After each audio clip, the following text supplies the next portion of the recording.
이번에는 루이스 구조를 어떻게 그리는지 체계적으로 한번 연습을 해볼까요? 여러분들 교재 22쪽입니다. 섹션 8 루이스 구조식 그리는 것. 바로 앞에서 H2O의 분자 구조가 구분형 구조가 됐고 그렇게 그린 것을 루이스 구조식을 그린 것이다 라고 설명을 했는데, 루이스 구조식을 그리기 위해서는 일단 분자를 구성하는 전체 원소의 원자과 전자수를 먼저 구해야 됩니다. H2O의 경우라면은요, 산소 16조 원소 원자과 전자 6개, 수소 원자과 전자 1개 곱하기 2개 하니까 2개가 되죠. 그럼 원자과 전자수가 몇 개입니까? 8개. 이렇게 전체 원자과 전자수를 구합니다. 그리고 전자는 항상 쌍으로 존재하려는 경향이 있습니다. 공유 결합하든 비공유 전자쌍의 형태든 간에 가능한 한 전자가 쌍으로 존재를 하죠. 따라서 이것을 전자쌍의 수로 환산합니다. 여기서는 전자쌍의 수로 환산하면 몇 쌍이 됩니까? 4쌍이 되겠죠.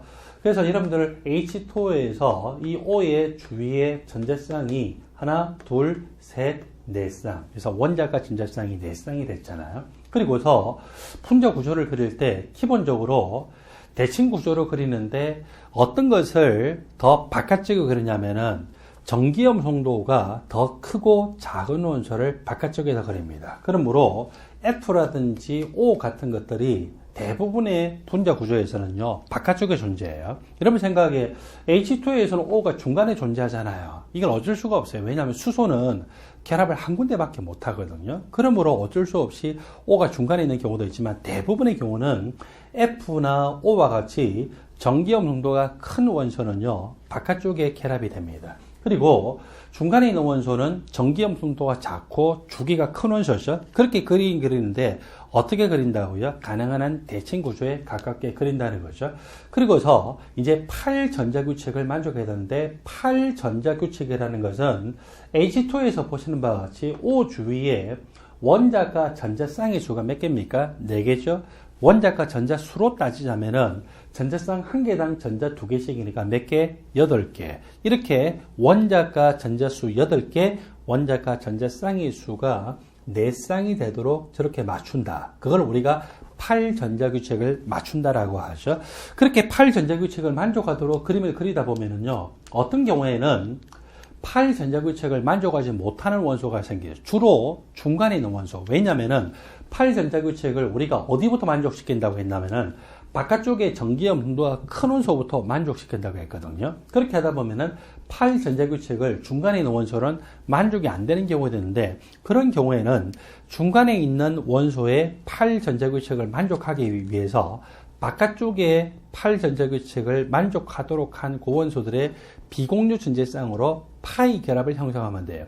기본적으로 단일 결합한 데다가 추가적으로 결합하는 것을 파이 결합이라고 하는데, 그런 추가적인 파이 결합을 하도록 하면 돼요. 그렇게 하다 보면은 경우의 수가 한 가지가 아니라 2가지 이상이 나올 수도 있어요. 그렇게 루이스 구조가 이렇게 8전자규칙을 만족하도록 하다가 보니까 2개 이상이 나올 수가 있고, 그런 구조 관계를 우리는 공명구조라고 이야기를 합니다. 그 다음에 실제로 분자 구조는요, 2개 이상의 공명구조가 나왔을 때는 그것들의 평균적인 성질로 보는 것이 옳습니다. 이까지가 루이스 구조식을 그리는 순서에 대해서 설명을 했거든요. 말로만 했기 때문에 여러분들 아직 와닿지 않는 분들이 많겠죠. 그래서 예를 들어서 보는데, 여러분들 22쪽에 첫 번째 예로 등장하는 것이 오존 분자입니다. 오존 분자.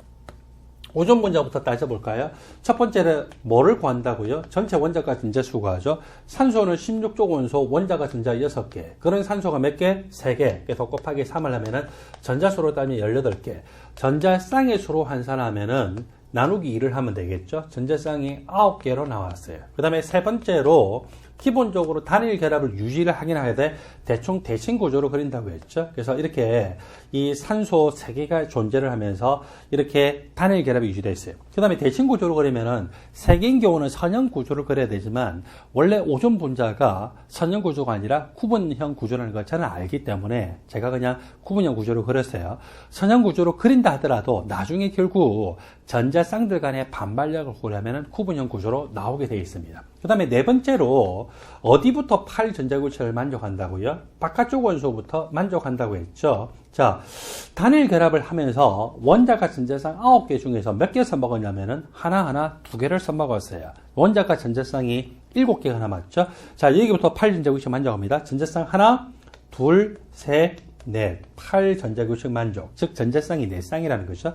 여기도 어때요? 하나, 둘, 셋, 넷. 전자쌍이 4쌍이기 때문에 8전자규칙 만족. 원자가 전자쌍 9개 중에서 하나, 둘, 셋, 넷, 하나, 둘, 셋, 4개 만족했는데 이제 몇 개 남았어요? 1개 남았죠. 자, 이 중간에 있는 O는 자기 주위에 전자쌍이 하나, 둘, 3개밖에 없기 때문에 전자쌍이 1개가 모자라요. 모자라니까 어떻게 해야 됩니까? 자, 왼쪽에서 추가적으로 이 결합이 있는 데다가 추가적으로 결합을 하는 경우의 수가 나올 수도 있고, 오른쪽에서 추가적으로 결합하는 경우가 있을 수 있거든요. 왼쪽에서 먼저 이렇게 추가적으로 파이 결합해버리면은 이 중간에 있는 O도 8전자규칙을 만족하게 됩니다. 그러면 오른쪽은 결합할 필요 없죠? 그러면 이번에는 B의 경우는 오른쪽에 있는 O가 비공유 전자쌍으로 파이 결합을 형성하는 경우의 수가 나올 수가 있겠죠. 그렇게 해서 결국은 두 가지 경우의 수, A의 경우의 수라고 하면은 왼쪽에 있는 O가 추가적으로 결합을 했어요. 그래서 전자쌍이 이런 식으로 묘사가 됐죠. 그 다음에 B의 경우를 따지면은 오른쪽에 있는 O가 비공유 전자쌍으로 이렇게 결합을 했기 때문에 이중결합이 이런 식으로 생성이 됐을 거예요. 자, 이렇게 해서 A를 경우를 보더라도 O 주위에 전자쌍 하나, 둘, 셋, 4개 만족, 중간에는 O 하나, 둘, 셋, 넷, 전자쌍 4쌍 만족, 전자쌍 하나, 둘, 셋, 4쌍 만족. 그 다음에 B 경우 오른쪽에 있는 이 O가 비공유 전자쌍으로 파이 결합했죠. 하나, 둘, 셋, 4쌍 만족. 이것도 하나, 둘, 셋, 4쌍 만족. 이것도 하나, 둘, 셋, 4쌍 만족. 그렇게 해서 8전자규칙을 다 만족하게 되었죠. 이렇게 해서 두 개의 경우가 모두 가능하기 때문에 이걸 우리는 무슨 관계라고 하냐면은 공명구조 관계다라고 이야기합니다. 그 다음에 공명구조 관계에서 우리가 따져봐야 될 게 있죠. 스몰 a, b, c 산소다. 스몰 a, b, c 산소다. 스몰 a, b를 썼기 때문에 여기서는 알파, 베타, 감마를 쓸까요? 그리고 알파, 베타, 감마 산소를 했을 때 여기 스몰 a 구조에서는 알파와 베타 산소 간의 이중결합, 그 다음에 스몰 b 구조에서는 알파와 베타 사이 무슨 결합이에요? 단일 결합이죠. 이중결합과 단일 결합의 평균적인 성질은 무슨 결합? 1.5중 결합입니다. 그리고 여기도 마찬가지죠. 베타 산소와 감마 산소가 A 구조에서는 단일 결합이고 B 구조에서는 무슨 결합? 이중 결합. 그래서 평균적인 성질은 무슨 결합이 될까요? 1.5중 결합이 될까요? 그래서 실제로 이 오존 분자에서는요, O와 O 간의 결합이 1.5중 결합, 1.5중 결합에 대해서 양쪽이 모두 1.5중 결합입니다. 물론 중간에 있는 산소가 어떤 구조거나 간에 비공유 전자쌍을 갖고 있고 이 전자쌍 때문에 1.5중 결합하는 거에 반발력 때문에 분자 구조로 보면 무슨 구조? 구분형 구조다라고 표시를 합니다. 분자 구조는 구분형 구조고 이것은 중간에 있는 알파, 베타, 감마에서 베타 산소의 비공유 전자쌍에 의한 구분형 구조라고 표시를 하죠. 이번에는 두 번째 구조, 여러분들 22쪽 아래쪽에 보니까 탄산이온이 있습니다. 탄산이온의 예를 가지고서 두 번째로 루이스 구조를 그리는 연습을 해봅시다. 예 2번 탄산이온. 첫 번째로 전체 원자가 전자수를 먼저 구하죠. 탄소는 14족 원소, 원자가 전자수 4개, 산소는 16족 원소, 원자가 전자 6개. 그런 산소가 3개죠. 마이너스 2가라는 것은 중성 상태보다 전자가 2개가 더 있다는 것입니다. 전자 2개 더 표시가 됐어요. 이렇게 하니까 전자수 총 몇 개? 24개죠. 전자쌍의 수로 환산을 하라고 했습니다. 전자쌍의 수로 환산하면 나누기 2를 하니까 12개의 전자쌍이 되고, 세 번째로 뭐를 하라? 자, 가능한 한 대칭 구조를 그려야 하는데 탄소 한 개에다가 산소 3개죠. 그래서 중간에 탄소가 있고 이렇게 산소 3개가 평면 삼각형 구조로 결합해서 그렇게 하면서 기본적으로 단일 결합은 다 있어야 됩니다. 자, 이렇게 해서 대충 평면 삼각형일지 아닐지는 모르겠지만 평면 삼각형 구조로 그렸어요. 기본적으로 단일 결합하는데 전자쌍 하나, 둘, 3개 12개 중에 3개 써먹었잖아요. 이제 어디부터 8전자규칙을 만족하도록 그린다고요? 바깥쪽에 있는 O부터 8전자규칙을 만족하도록 그린다고 했죠. O, 전자쌍 하나, 둘, 셋, 4개. 원자가 전자쌍 4개가 둘러싸기 때문에 8전자규칙 만족. 전자쌍이 이 O 주위에 보면 하나, 둘, 셋, 4개. 8전자규칙 만족. 이 O 주위에도 전자쌍이 하나, 둘, 셋, 네 개, 8전자규칙 만족하죠. 자, 8전자규칙을 산소들이 만족하도록 하다 보니까 12개의 원자가 전자성을 4개 다 썼어요. 그랬는데 산소 주위에는 원자가 전자성이 하나, 둘, 세 개밖에 없죠. 한 개가 모자라잖아요. 모자라기 때문에 누군가 위쪽에 있는 O든지 왼쪽 오른쪽에 있는 O든지 한 개만 비공유 전자쌍으로 추가적으로 결합해주면 8전자규칙을 만족할 텐데 어떻게 될까요? 세 가지의 경우의 수가 있겠죠. 위에 있는 O가 파이 결합을 추가적으로 형성할 수 있는 경우를 A.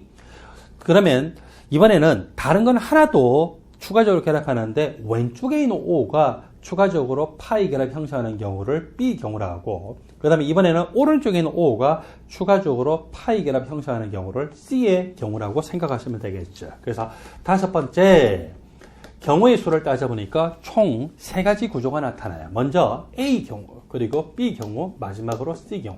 A 경우는 위에 있는 O가 추가적으로 결합했어요. 원래 결합이 있는데 또 결합하니까 두 번째 결합이 형성되겠죠. 비공유 전자쌍 3개 중에서 2개가 남았어요. 그리고 왼쪽에 있는 O와 오른쪽에 있는 그냥 이 상태 그대로 단일 결합인 것처럼 보이죠.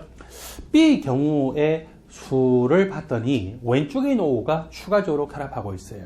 왼쪽에 있는 O가 추가적으로 결합해서 이중 결합을 형성하고 이 위쪽하고 오른쪽은 그대로 단일 결합인 상태인 것처럼 보이죠. 그 다음에 마지막으로 C의 경우라면 오른쪽에 있는 O가 추가적으로 이렇게 이중 결합을 형성하고 있습니다. 이렇게 결합을 해서 이 전자쌍이 이런 방식으로 표현이 됐더라는 거죠. 자, 이렇게 표현되고 난 다음에 이것들의 구조들이 무슨 관계라고요? 서로 비슷한 구조라고 하죠. 비슷한 공명 구조라고 합니다. 왜냐면은 이 A 구조를 가지고서 왼쪽으로 돌려보니까 B 구조고 A 구조를 가지고서 오른쪽으로 돌려보니까 C 구조거든요. 이거는 같은 구조라고 하지 않고 그냥 우리는 비슷한 공명 구조라고 표현을 합니다. 이 공명 구조가 나왔을 때 비슷한 공명 구조가 2개 이상일 때는 실제 성질은 무슨 성질이라고요?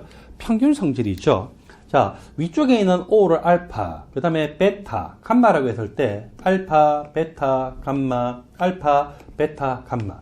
A 구조에서는 CO 간의 이중결합이에요. B 구조에서는 CO 간의 단일결합이죠. C 구조에서는 이 알파 O와 C 간의 단일결합. 이중결합, 단일결합의 평균적인 결합은 무슨 결합? 3분의 4중 결합이죠. 어떻게 하냐면은 이중, 단일 합하면 4중인데 그런 구조가 3개니까 3으로 나누면 되겠죠. 그래서 3분의 4중 결합. 그러면 위쪽만 3분의 4중 결합일까요? 아니죠. 이것도 3분의 4중 결합. 오른쪽에 있는 것도 평균적으로 해보면 3분의 4중 결합. 그래서 탄산이온에서는요, 이 C가 세 군데 방향으로 있는 O 간에, 자, 기본적으로 단일 결합은 실선으로 한 개 표시하고, 그 다음에 0.5중 결합이 더 있든지 3분의 1중 결합이나 3분의 2중 결합이 추가적으로 됐을 때 점선으로 표시해요. 그냥 2중 결합은 이 실선 2개로 표시하죠. 그래서 이게 3분의 4중 결합이고 이것도 3분의 4중 결합, 이것도 3분의 4중. 똑같이 3분의 4중 결합이기 때문에 반발력의 크기가 똑같아서 따라서 이것들은 어때요? 완전히 평면삼각형 구조가 나오겠죠. 형식 전하를 표시해 볼까요? 조금 전에 우리가 형식 전하 표시할 때 어떻게 계산을 했었냐면은 공유 결합하는 전자는요, 무조건 절반씩 나눠 가졌어요. 이거 이제 전자 2개 중에 1개씩. 여기도 전자 2개 중에 1개 탄소 가져가죠. 여기도 산소가 각각 1개, 1개. 그럼 탄소 2개 가져가서 여기도 1개, 1개. 이렇게 표시되어 있죠. 그렇게 해서 구해 봅니다. 형식 전하 계산해 볼게요. O, 16조 원소 원자가 전자 6개 빼기 하나, 둘, 셋, 넷, 다섯, 6개 몇 가입니까? 0가죠. 이 O, 16조 원소 원자가 전자 6개 빼기 6개 빼기 하나, 둘, 셋, 넷, 다섯, 여섯, 7개 몇 가? 마이너스일까? 이 O, 하나, 둘, 셋, 원래 16조 원소 원자가 전자 6개 빼기 하나, 둘, 셋, 넷, 다섯, 여섯, 7개 몇 가? 마이너스일까? 이 C, 14조 원소 원자가 전자 원래 14조이니까 4개죠? 빼기 하나, 둘, 셋, 4개 하니까 몇 가입니까? 0가죠. 그래서 여기 탄소도 0가고 이 O, 이중결합처럼 보이는 이것도 0가지만 나머지 O들은 마이너스일까? 그렇게 따져보면은 여기 O 마이너스일까? 0가, 0가. 그리고 여기 마이너스일까? 0가, 0가로 표시가 되고 있죠. 자, 이렇게 해서 우리는 탄산이온에서 각각의 이 공명 구조들에서 형식 전하도 표시했고 실제 성질은요, 이 C와 O 간의 이중 결합이 1개, 단일 결합이 2개가 아니고 3분의 4중결합이 몇 개라고요? 3개가 존재하고 있는 것을 조심하셔야 됩니다. 왜냐면은 2개 이상의 비슷한 공면 구조가 나왔을 때 실제 분자 성질은 어떤 성질을 나타낸다고요? 그것들의 평균 성질을 나타내기 때문에 그렇답니다.